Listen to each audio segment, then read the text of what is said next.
Boa noite, olá meus queridos amigos. Hoje é o nosso primeiro encontro para a gente falar sobre direito empresarial, certo?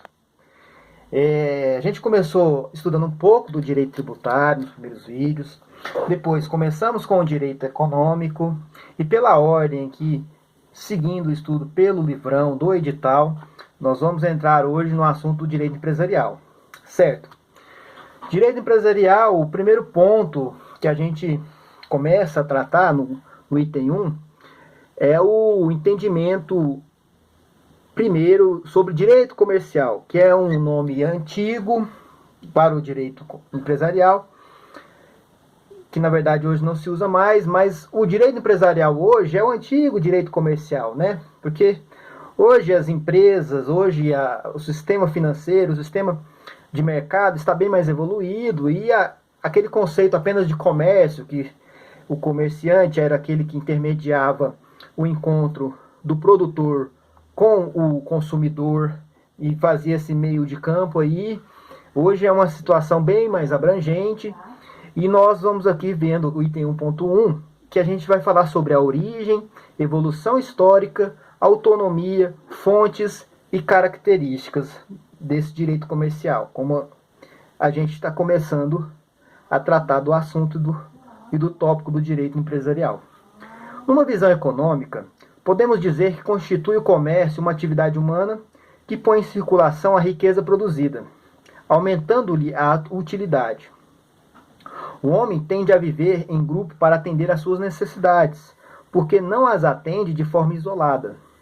E assim, foi levado a aproximar-se de outras pessoas para poder trocar os produtos excedentes do seu trabalho, denominando-se esta fase de permuta dos produtos, de economia de troca ou economia de escambo. Com a evolução da civilização, o mecanismo de troca em espécie foi se tornando cada vez mais difícil, surgindo a mercadoria padrão, como os animais e metais preciosos, servindo como denominador comum do valor para facilitar a troca, com a mesma característica da moeda. Desta forma, evoluiu-se da economia de troca para a economia de mercado,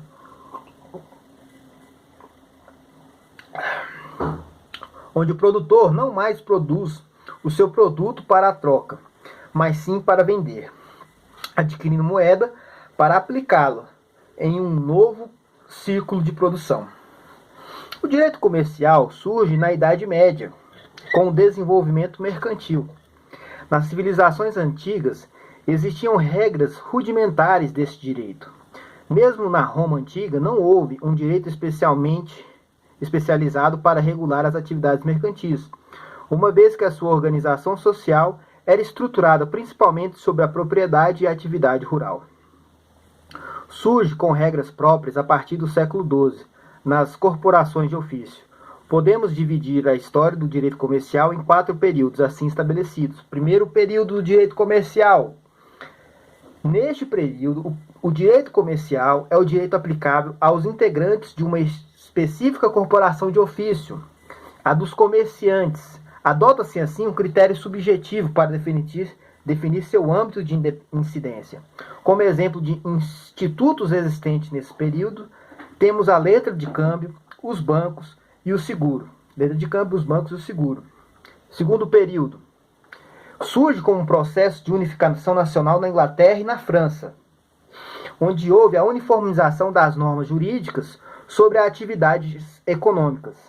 Neste período surgem as sociedades anônimas, que, comparadas às sociedades de pessoa até então existentes, mostram-se mais adequadas aos empreendimentos mercantis para colaborar com a expansão colonial, as quais demandavam um grande aporte financeiro e limitado de risco. Terceiro período do direito comercial. Nesse terceiro período, inicia-se a codificação napoleônica. Aí vem, após a Revolução Francesa, vem aí os códigos napoleônicos, que é o berço do direito positivo, do positivismo, né? Uma forma de compilar as normas do direito comercial. E aí, esse novo direito comercial, em sua terceira etapa, ele surge com o novo Código Civil Napoleônico de 1804 e o Código Mercantil Napoleônico, Código de Commerce, em 1808, o ano que a família real brasileira chegou no Brasil, por coincidência, fácil para você lembrar. E por consequência, a objetivação do direito comercial, ou seja, transforma-se em disciplina jurídica aplicável a determinados atos de comércio, que em princípio poderiam ser praticados por qualquer pessoa, e não determinada pessoa. Desta forma, fica estabelecido o princípio da igualdade dos cidadãos e do fortalecimento do Estado ante os organismos corporativos. Assim, qualquer cidadão passa a poder exercer atividades mercantis e não tão somente os aceitos de determinadas associações profissionais. A corporação de ofício dos comerciantes, os aceitos em determinadas associações profissionais, a corporação de ofício de comerciantes, nesse período, ocorre a abolição do corporativismo, na forma até então concebida. Os citados códigos exerceram grandes influências em muitos países, principalmente os de língua latina, estabelecendo a teoria dos atos de comércio, não penetrando somente na Alemanha e nos países common law, né? Você sabe que tem um common law. A teoria dos atos de comércio podem ser resumida por uma relação de atividades econômicas. E aqui a gente vai entrar no quarto período. O quarto período vai falar o seguinte, vamos lá. Este período inicia com a edição, em 1942, na Itália, do Código Civil. Este código reúne numa única lei as normas de direito privado, passando a disciplinar tanto a matéria de direito civil como a comercial. O núcleo conceitual do direito comercial deixa de ser ato de comércio e passa a ser a empresa. Aí há essa mudança, essa transição do ato de comércio para a empresa. E aí é o quarto período aqui. E aí surge a teoria da empresa. Este código apresenta uma teoria substitutiva, a dos atos do comércio, estabelecendo a teoria da empresa. A diferença é que deixa de ser enfocada o gênero da atividade econômica, passando o enfoque a ser o da medida da importância da atividade econômica. O sistema italiano acabou superando o francês, e a partir de meados do século XX, onde as legislações de direito privado sobre matéria econômica não têm mais dividido os empreendimentos em duas categorias, ou seja, em civis e comerciais, e sim o de criar um regime geral para a disciplina privada da economia, excepcionando algumas atividades de menor expressão econômica. A autonomia do direito comercial no Brasil, bem referida na Constituição Federal, que ao listar as matérias de competência legislativa, de competência privada da União, menciona direito civil, em separado do direito comercial. Nos termos do inciso 1, do seu artigo 22, na portaria no Ministério da Educação é considerado disciplinas curriculares autônomas. Por fonte do direito comercial, deve ser entendido o modo pelo qual surgem as normas jurídicas de natureza comercial. Assim temos as leis e os usos e costumes comerciais. Terminamos aí o item 1.1. Passamos agora ao item 1.2, que vamos falar agora o seguinte: empresário, caracterização, inscrição, capacidade, teoria da empresa e seus perfis. Empresário. O conceito de empresário está no artigo 966 do Código Civil, que versa: considera-se empresário quem exerce profissionalmente atividade econômica organizada para a produção ou a circulação de bens e ou serviços. O conceito do artigo 966 do Código Civil se aplica tanto às pessoas físicas, empresário individual, como também às pessoas jurídicas, sociedade empresária. Nesse sentido, o Código Civil de 2002 adotou a teoria das empresas, em substituição às noções de atos de comércio, definindo com clareza a diferença entre empresa e empresário, quais sejam duas. Empresa, primeiramente. Empresa é a atividade econômica, atividade organizada de produção e circulação de bens ou serviços. Empresário.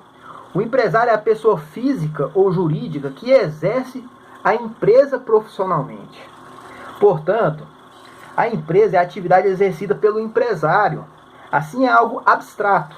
Consequentemente, a empresa nunca será um sujeito de direito. A empresa jamais será um sujeito de direito, pois a empresa é um conceito abstrato. Certo? Seguimos. Da mesma forma, jamais devemos confundir os conceitos de empresa e sociedade empresária. Da mesma forma, jamais devemos confundir o conceito de empresa e sociedade empresária. Pois a sociedade empresária, representada por conjunto de sócios ou acionistas, constituído com pessoa jurídica que exerce a empresa, atividade organizada de produção ou circulação de bens ou serviços. Sendo assim, os sócios ou acionistas nunca serão empresários. Os sócios ou acionistas nunca serão empresários, vez que exerce a atividade de empresa da empresa é a pessoa jurídica.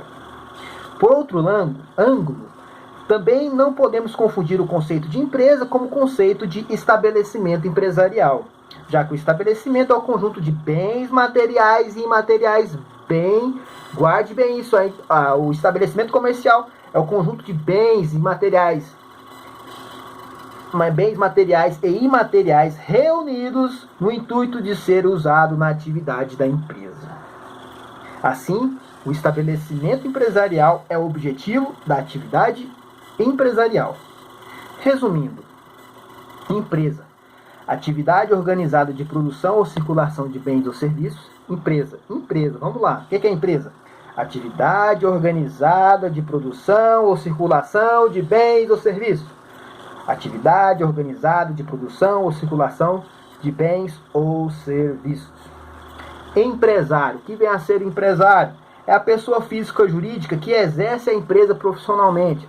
A pessoa física ou jurídica que exerce a empresa profissionalmente. E no último item aqui, estabelecimento empresarial. É o conjunto de bens materiais e imateriais. Estabelecimento empresarial é o conjunto de bens materiais e imateriais reunidos no intuito de ser usado na atividade da empresa. Elementos do conceito de empresário previstos no artigo 966 do Código Civil. Elementos do conceito de empresário previsto no artigo 966 do Código Civil. Como já mencionado, empresário é todo aquele que profissionalmente exerce uma atividade econômica organizada para a produção e circulação de bens ou serviços, devendo apresentar os seguintes requisitos cumulativos. Primeiramente, o empresário, habitualidade, pois é preciso ter continuidade na atividade. Segundo, atividade econômica, tem que ter finalidade lucrativa. Terceiro, organizada. Na concepção do professor Fábio Ulloa Coelho, organização é a reunião de 4 fatores de produção: